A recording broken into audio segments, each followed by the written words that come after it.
budget that has been presented by our representative. Overall, I think this budget, as many have said, seems to be well crafted, seems to be wide-ranging, and also very inclusive. So in a sense, most of us say that it's a responsible budget. So that's to make Johan happy as well. And it's in line with the Shared Prosperity Vision 2030 that was announced.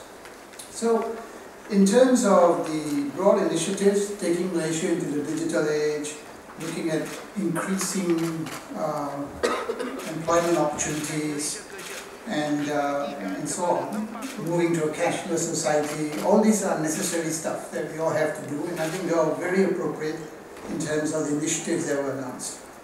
The other part was obviously continuing to try to make Malaysia a desirable investment destination. I think we are obviously a desirable destination in the region. Just the question is, how do we compete better with our neighbours? It's always this game that we all have to play in terms of how do we do that. But there are perhaps other ways of looking at it, but I will add that special comment later on this. But fundamentally, you noted that from the point of view of investment, this announcement, which I consider significant, was the change in the investment framework in terms of the incentives. That is going to be the whole review of all the relevant incentives in Malaysia under the two legislations that we have, Promotion of Investments Act and the Income Tax Act.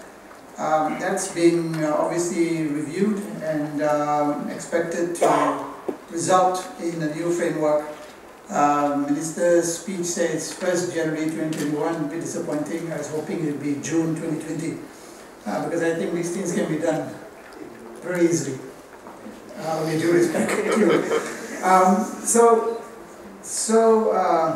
The plan to perhaps have a new legislation to cater for what we already have, right?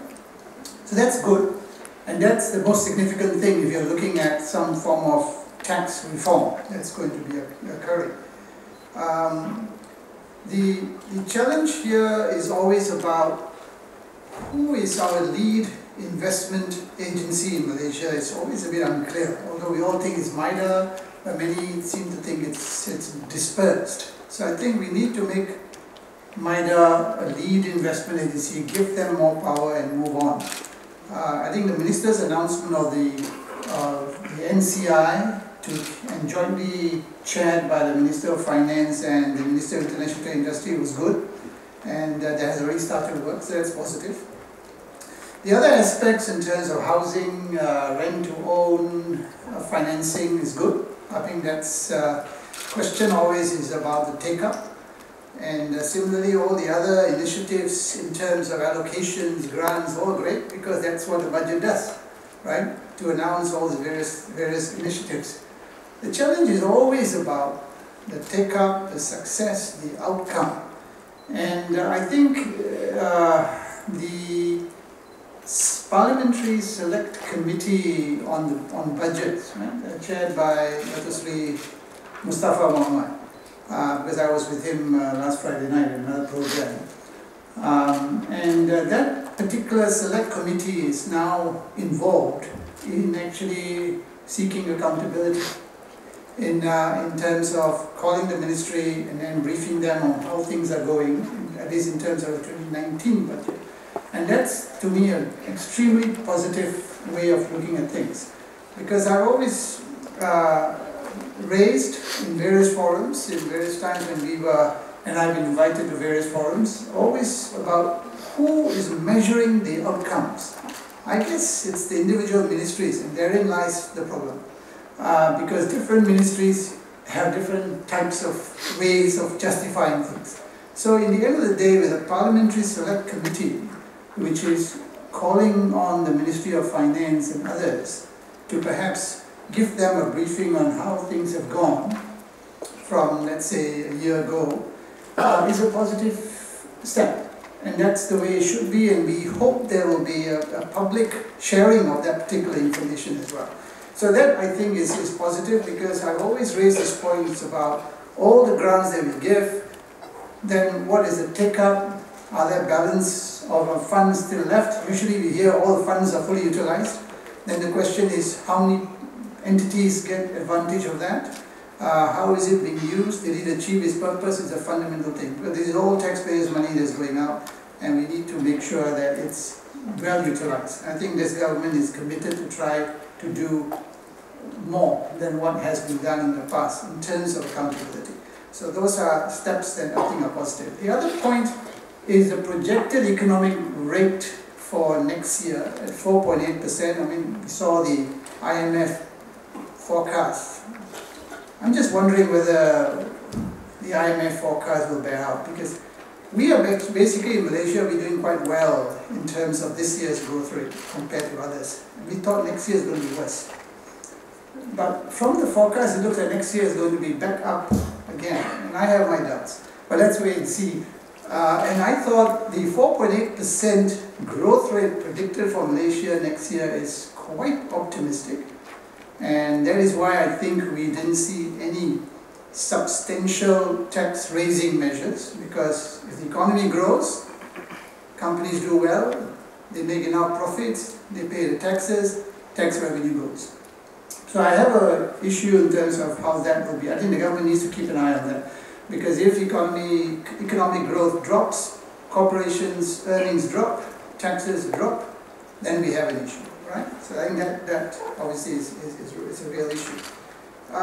The other thing I was hoping for was perhaps the government starting to come up with introducing what we call tax expenditure statements, something that developed countries have.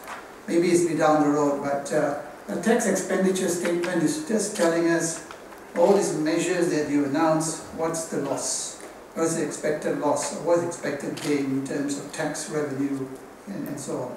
How much are we going to do? I think that's something we probably will undertake in the future, but maybe food for thought. I think for this budget, I think we, like I said before, we take it in a positive light. Most of the measures announced by government on digital economy, there are numerous measures, as what Cik Johan has elaborated, various grants, various allocation to MDEC, for example, and definitely the allocation for the NFCP, National Fiberization Plan. So that's good. And then I think we've already seen a lot of positive developments on the digital economy and from last year, where they liberalize and promote greater competition in the broadband market, and you've seen the subscription for fixed broadband have increased according to MCMC at about 8 times, and in terms of speed it has increased by about 3 times, as mentioned by the Minister in his budget speech. So definitely I think it's a very much a step in the right direction where digital economy is concerned. And we also take note of the positive development on the taxation end as well, where I think effective January next year there will be an SST charge on foreign services provided online. Yes. Shakira, can you comment on the government's forecast of GDP next year to grow by 4.8%, which is deemed a bit on the top end of optimism range? What will Bank views on that? Well, I think we leave it to the government to provide a narrative on their GDP forecast. I think from our end, as I think based on the release of our East Asian Pacific update last week, our forecast is at 4.6% for this year, 2020 and 2021. We think that private consumption will continue to be the main driver of growth, but we are also cautious of the challenges in the external environment as well. So for our forecast for the World Bank is at 4.6%.